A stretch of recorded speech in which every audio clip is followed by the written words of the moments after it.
Hi guys, welcome back to my channel frame by frame. నేను మీ సాహితి. ఈరోజు మన discussion ఒక ఫ్రెంచ్ రొమాంటిక్ కామెడీ గురించి. ఆ మూవీ పేరు వచ్చేసి ఇట్ బాయ్. నాకు ఒక డౌట్, 38 ఇయర్స్ ఉన్న ఒక ఉమెన్ 20 ఇయర్స్ ఉన్న ఒక బాయ్తో లవ్లో పడితే సొసైటీ యాక్సెప్ట్ చేస్తుందా? అదే కాన్సెప్ట్ని ఎక్స్ప్లోర్ చేసిన చాలా ఫన్నీ రొమాంటిక్ మూవీ ఇదే. ఆలిస్ అనే హీరోయిన్ 38 ఇయర్స్, ప్యారిస్లో ఫ్యాషన్ మ్యాగజైన్ జర్నలిస్ట్. కెరియర్కి చాలా సీరియస్గా తీసుకుంటుంది. ఆమె ఆఫీస్లో ఎక్కువగా వర్క్ చేస్తుంది. డెడ్ లైన్స్, ఆర్టికల్స్, ఇంటర్వ్యూస్, రొమాన్స్కి టైం లేదు. ఆఫీస్లో బాస్ ఇంకా కొలీగ్స్ మాత్రం ఆమెను ఆల్వేస్ జడ్జ్ చేస్తూ ఉంటారు. నీ ఇమేజ్ డల్గా ఉంది, నీ లైఫ్లో రొమాన్స్ లేదు, ఇలా ఉంటే గ్రోత్ లేదు అని అంటారు. మనం తెలుగులో చెప్పాలి అంటే ఆంటీ మోడ్లో ఆఫీస్కి రావడం అని అందరికీ ఫీల్ అవుతుందన్నమాట. పర్సనల్ లైఫ్లో కూడా ఆలిస్ ఒంటరిగానే ఉంటుంది. అపార్ట్మెంట్లో ఒక్కతే ల్యాప్టాప్ ఓపెన్ చేసి వర్క్ చేసుకుంటూ ఉంటుంది.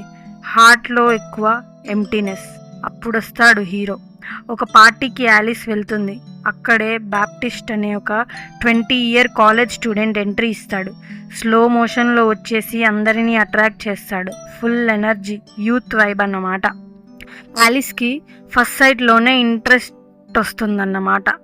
బట్ మైండ్లో ఏదో ఒక ఆలోచన, అయ్యో నేను 38, వాడేమో 20 ఇయర్స్, ఇది పాసిబుల్లా అని ఫీల్ అవుతుంది. పార్టీలో ఇద్దరు కలుస్తారు. Eye contact, awkward smile, funny moments create అవుతాయి. ఆలిస్ మైండ్లో ఒక వాయిస్ ఓవర్ లాగా వస్తుందన్నమాట. నేను చాలా పెద్దదాన్నేమో వాడేమో నాతో టైంపాస్ చేస్తున్నాడేమో అని. బట్ ఇద్దరికీ ఒకరంటే ఒకరు అట్రాక్షన్ ఉందన్నమాట. ఆలిస్ ఫస్ట్లో చాలా హెసిటేట్ అవుతుంది, కానీ జస్ట్ ఒక ఎక్స్పెరిమెంట్ లాగా అని డిసైడ్ అయ్యి డేటింగ్ స్టార్ట్ చేస్తుంది. కాఫీ షాప్లోకి వెళ్ళడం, ఫోన్లో ఇద్దరి మధ్య చిన్నగా బయటికి వెళ్ళడం స్టార్ట్ అయ్యి కెమిగా క్లోజ్ అవుతారన్నమాట.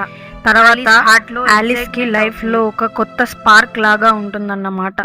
ఈ విషయం కాస్త ఆఫీస్లో కొలీగ్స్కి తెలిసి అందరూ షాక్ అవుతారు.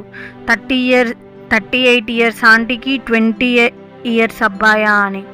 ప్రొఫెషనల్గా తన ఇమేజ్ స్పాయిల్ అవుతుంది అని వాళ్ళ బాస్ ఆలిస్ని ఇన్సల్ట్ చేస్తారు. సొసైటీ యొక్క జడ్జ్మెంట్ ఆలిస్ని కన్ఫ్యూజ్ చేస్తుంది. కానీ బాప్టిస్ట్ నిజంగా ప్రేమిస్తున్నాడు. చాలా ఇష్టంతో, చాలా రెస్పెక్ట్ఫుల్గా ఆలిస్ని ట్రీట్ చేస్తాడు. చిన్న అబ్బాయితో డేట్ చేయడం వేస్ట్ అని ఆలిస్కి వాళ్ళ చుట్టాలందరూ చెప్తారు. ఫ్యామిలీ వాళ్ళు కూడా అందరూ జడ్జ్ చేస్తూ ఉంటారు. దీనివల్ల ఆలిస్ చాలా బాధపడుతుంది. ఆఫీస్ మీటింగ్లో బాస్ ఆలిస్ని పబ్లిక్గా ఇన్సల్ట్ చేస్తాడు, నీ ఇమేజ్ స్పాయిల్ అయ్యింది అని. ఆలిస్ చాలా షాక్ అయిపోయి ఏడుస్తూ ఉంటుంది. కెరియర్ వర్సెస్ లవ్ మధ్య తాను ఇరుక్కుపోయి ఉంటుంది. ఆలిస్ కన్ఫ్యూజ్ అవుతుంది, కెరియర్ని చూస్ చేయాలా, లవ్ని పక్కన పెట్టాలా అని. బాప్టిస్ట్ హగ్ చేస్తూ ఎమోషనల్గా చెప్తాడు, నేను నిజంగా నిన్ను ప్రేమిస్తున్నాను.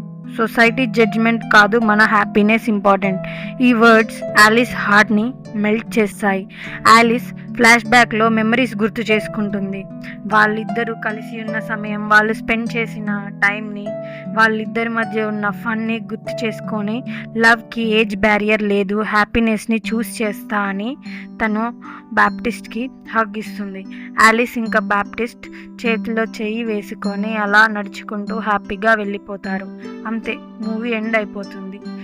సో ఈ మూవీలో మనకి అందిన మెసేజ్ ఏంటంటే, లవ్కి ఏజ్ డిఫరెన్స్ ప్రాబ్లం కాదు, సొసైటీ జడ్జ్మెంట్ పక్కన పెట్టాలి, జెన్యూన్గా మీరు హ్యాపీగా ఫీల్ అయ్యే వారిని చూస్ చేసుకోవాలి.